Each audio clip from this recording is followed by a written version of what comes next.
Ahí va la otra.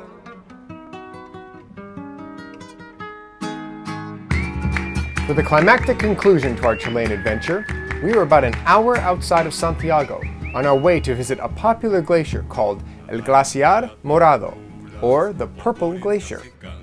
Last night, Carolina's family took me out to a popular restaurant for some merrymaking. There was eating, plenty of dancing, and more than a little drinking.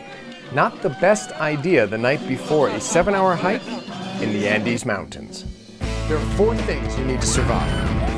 I don't like the depth. I don't like the depth. The deadliest plants on the planet, so always be very careful. We gotta get this thing done. This stuff in a disaster situation is a lifesaver. You don't have to leave the city to connect with Mother Nature. I love it, I love it, I love it!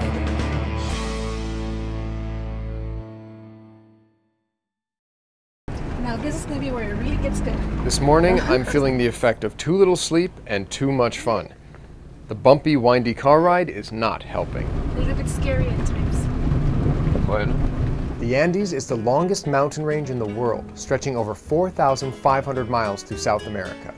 It contains everything from beautiful glacial valleys to still smoking volcanoes like the one we hiked on in the last episode.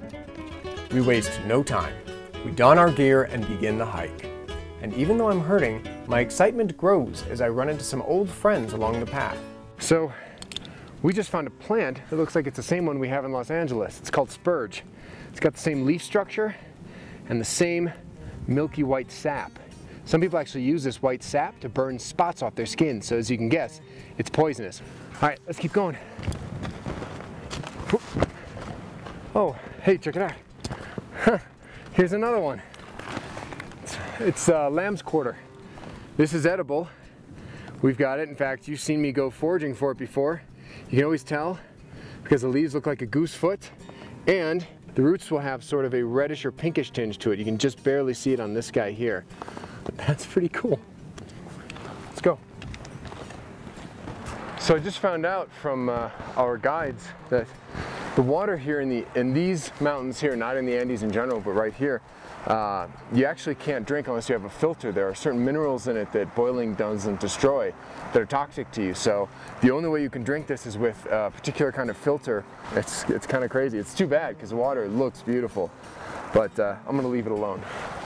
Just a few days ago there was rain, which fell snow here.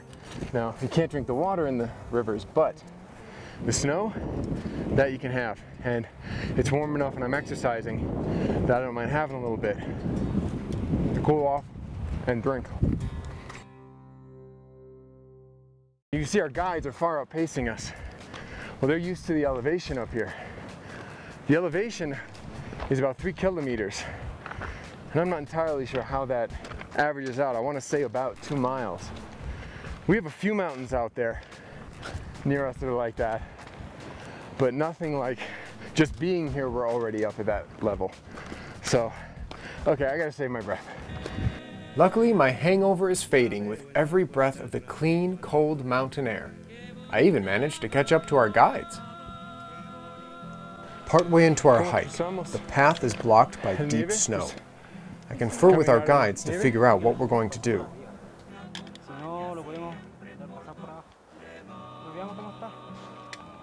You try to walk around? Okay. The hillside is too unstable above and below the snowy obstruction.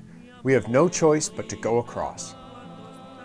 I'm beginning to realize Urban Nature Gal and I may not be as well prepared for this hike as I had thought.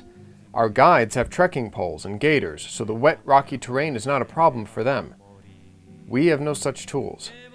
That, on top of the elevation, make for one rough hike. Oh yeah. Oh my gosh, that's like 3 feet deep.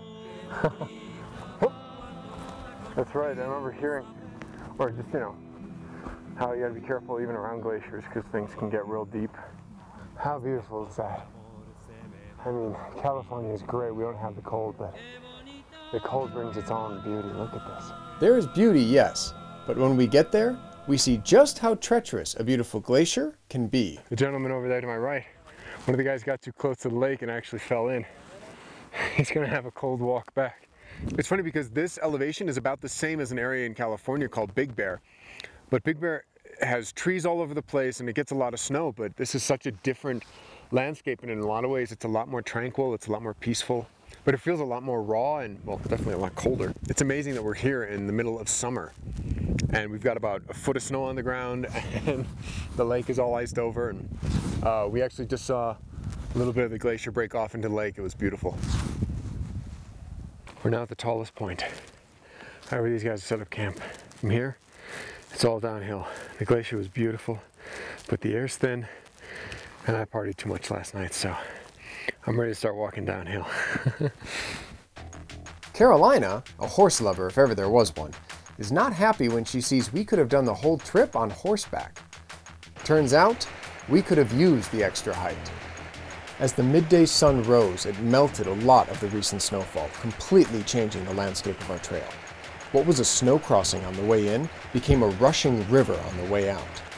We can't find where we crossed, so our guides are trying to help us find a new place where we can cross. I don't know if the water's gotten higher or if we just can't find our trail, but we're trying to figure out where we can cross this river here so that we can get back to our trail. And she's across, all right. Well, we're here at the parking lot, so that's the end of our trip. Probably 5 hours of hiking. We saw a glacier with the lake and seeing glacier breaks and hearing glacier breaks. I mean, holy cow. And this has been incredible. But the Andes aren't done with me yet.